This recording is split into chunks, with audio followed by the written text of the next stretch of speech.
Welcome to our first look at inheritance and polymorphism. The prerequisites for these notes include a solid understanding of classes and objects, as well as creating and using arrays of objects. These notes will help us grasp when and how to use inheritance in programs and how to formulate class hierarchies. We will use a simple example and use this example for your next programming lab, and then extend it further for your final programming project. Let's get started. Recall the three features of the object-oriented paradigm. 1. The language must support classes and objects. 2. The language must support inheritance.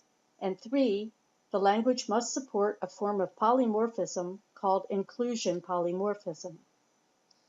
All three of these features share a common goal, one that is extremely important in real-world programming. Can you guess it? Code reuse. Obviously, creating a blueprint and then instantiating multiple objects from that one blueprint promotes reusing components rather than recreating. Now we will examine another feature meant to promote reuse: inheritance. Inheritance is a fundamental object-oriented design technique used to create and organize reusable classes. The organization structure is called a hierarchy. Now, if you are wondering, how can inheritance and polymorphism be so crucial if we have completed 2/3 of this course without using them? That's a valid question, but we will soon discover that we have been using inheritance and polymorphism under the hood for some time. I just didn't advertise it. Actually, the toString method that we have been coding is an inherited method, an overridden method, that we use polymorphically. More on that later. To understand the utility of inheritance and polymorphism, we will consider a simplified programming scenario, a restaurant payroll program. Let's consider that we are tasked with developing a payroll program for a restaurant. What are some of the data or information that we would need to include in our restaurant employee class? I have added a few data items that we would need to store about all of our restaurant employees: their name, social security number, address, date of birth, date hired, their shift, and their net pay. We would also need to be able to calculate their pay. What are some of the different categories of employees that we might encounter in a restaurant setting? I've added just a few of the significant types of employees we would need to include. Here we see manager, cook, waitstaff, which would consist of waiters and waitresses, and hostesses. The way we're considering this is that the hostess is a special type of waitstaff. The hostess will greet our customers at the reception desk and likely seat them. All of these types of employees can be labeled generically as restaurant employees, and we would need all of the information we have described in the restaurant employee class for each type of employee. But the goal here is to not repeat it. Instead of having to recode the name, social security number, address, date of birth, date hired, shift, and net pay in each one of these classes, we will instead inherit those class members into our more specific classes without having to retype any of that code. Notice that I have identified that we will need a calculate pay method for our restaurant employees. So to emphasize these inheritance relationships among the classes, we are adding arrows and the word is-a, which is what the inheritance relationship means when programming. We should always be able to describe a relationship between the classes as an is-a relationship when using inheritance. The cook is a restaurant employee, and the manager is a restaurant employee. and the waiter is a restaurant employee, and the hostess is a special kind of waitstaff. Let's consider some of the information that we would need to include in our restaurant employee subclasses. Here are a few specific data members for each of our special restaurant employee classes that I have added. For the manager, we may need to store his salary and possible bonus. For the cook, their hours worked, their hourly rate, and their position. For the waitstaff, their hours worked, their hourly rate, and their tips. And the hostess also would have hours worked, hourly rate, tips, and possibly overtime. But we don't have to repeat hours worked, hourly rate, or tips because we'll inherit that from the waitstaff.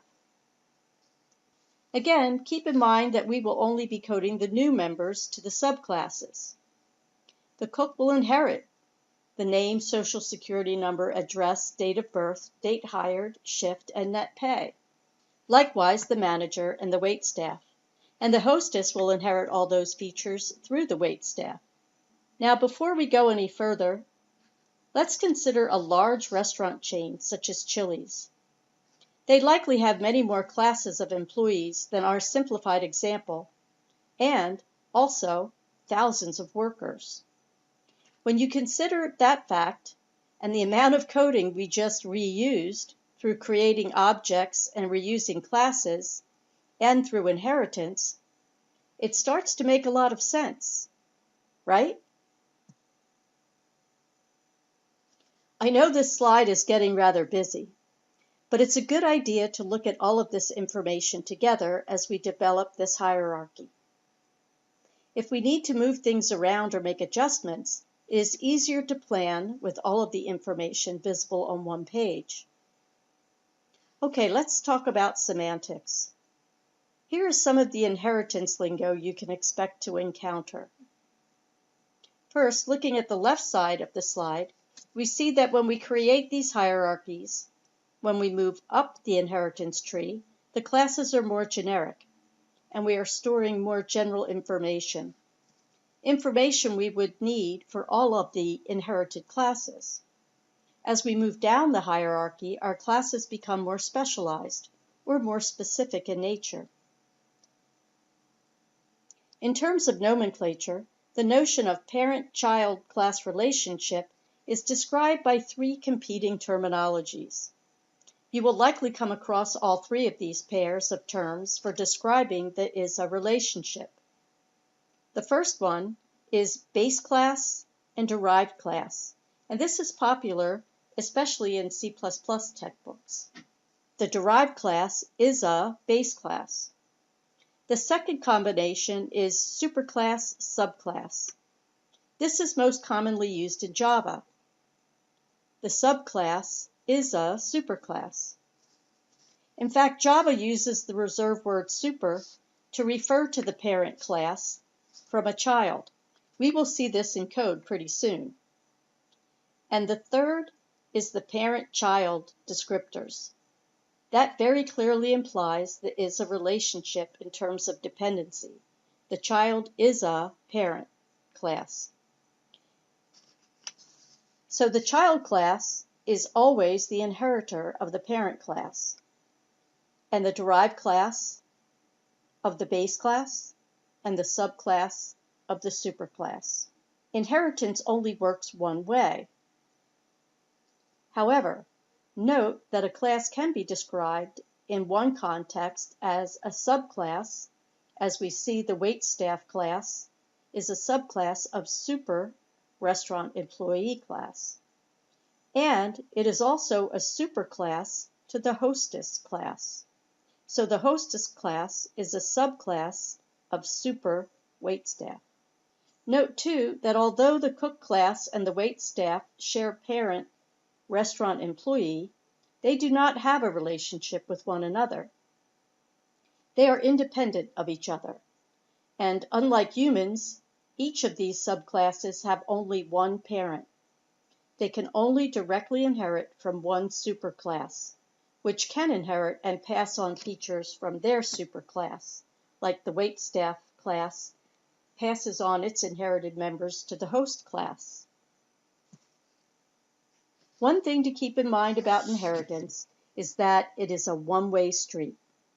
The child class is a type of parent class, and therefore inherits from the parent class, but the reverse is not true. A restaurant employee is not a manager, nor is it a cook, nor is it a waitstaff. This makes sense when we consider real-world examples. You inherit features from your parents, but they don't inherit anything from you. They may have gained a few gray hairs from you, but they don't inherit anything from you. And likewise, the is-a relationship is strictly one way. We will see that this has programming implications when we start coding. One last important thought about this programming example. I have highlighted the calculate pay methods on this slide in red. This is where the polymorphism comes into play. We will see that each subclass will have its own individual implementation of the calculate pay method. This is called an overridden method because each class has its own way of doing what it needs to do to calculate the pay for that type of employee. This allows an application to code an array of restaurant employee object references and then, one after the other, call the calculate pay methods for the different types of restaurant employees. Java will dynamically choose the correct class's overridden method for that kind of restaurant employee. When referencing a manager object, the manager's calculate pay will be invoked. If restaurant employee sub I refers to a cook, then the cook class's calculate pay will be run. Don't fret if this sounds confusing right now. It will feel very natural once we implement it. You should now be ready to dig into Chapter 8 topics, which will highlight how Java implements inheritance through building class hierarchies. The coding of polymorphic methods is presented in Chapter 9. Happy coding!